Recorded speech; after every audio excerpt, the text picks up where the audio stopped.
Hi everyone. So I did my unit for this class on U.S. history, specifically the U.S. Constitution. This unit was developed for middle school, specifically sixth grade students in Fulton County, Atlanta. Um, so for the first part of the reflection, how did the task yield appropriate evidence of the identified understandings? The objectives for the lessons were implemented based on district standards for this grade level.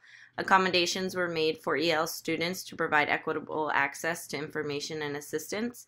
And I used the Kemp model to provide flexibility in achieving the various objectives within the units. So although that the district has specific objectives that I need to reach within the curriculum, I wanted to make these accommodations for my EL students because of the content of this subject and because the language is so different from modern day English, and I needed to be sure that I was providing enough support for those ESL students or EL students. How did the task involve a complex, real-world, authentic application of the identified knowledge, skills, and understandings? By employing the use of authentic text, role-playing activities, and discussions on whole group levels to connect the idea of opposing a rule or statement, I make the information relatable. This increases identifiable information and also increases motivation. I wanted to provide context for the students by writing these statements on the board as soon as they walk in about specific rules or these blanket statements that the students could come in and say, wow, this impacts me in a certain way. Do I agree with this or not? And relate to how the discussions were occurring at the time of the creation of the U.S. Constitution. How are a variety of appropriate assessment formats used to provide additional evidence of learning? Again, using the Kemp model, I was able to assess the students in various ways. Comprehension of the topic and language proficiency on the subject matter are assessed in different ways that are supported by the varying methods of teaching.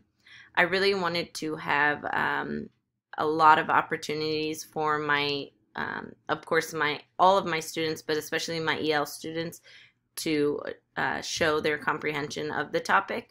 So this included role-playing activities, virtual reality experiences, and I wanted them to use peer group activities, and the pre and post assessment also created an opportunity for students to express themselves through open response questions and drafting their own opinions to show a deeper understanding of the topic. I really wanted the assessment to show not only like what was written in the Constitution and how it was created on all of these facts that we were studying, but also on a deeper level. Do they understand the role of the Constitution in modern day society? Do they understand how that relates to their life? How are the students given the opportunity to self-assess and reflect upon their learning and performance? This is an area where I really think I could have improved and I could have allowed for more time within the unit. After reviewing the week's workload, I realized that I did not leave enough time for the students to provide feedback or really reflect on all of the information that I was giving them between the language and the content of the U.S. Constitution. I would have also liked to include a questionnaire to ask the students which methods best supported their needs so that I could know in the future, did the VR experience help them? Was it a distraction? Would they have appreciated more peer work or less group work? Or, you know, by getting that feedback from them, I really could have tweaked my lesson plans for the future and made it more, made my lesson and manage my time more efficiently. Basically, I think using Kemp's model design model was a real benefit here. I was able to incorporate teaching the pedagogy of the instruction as well as the content.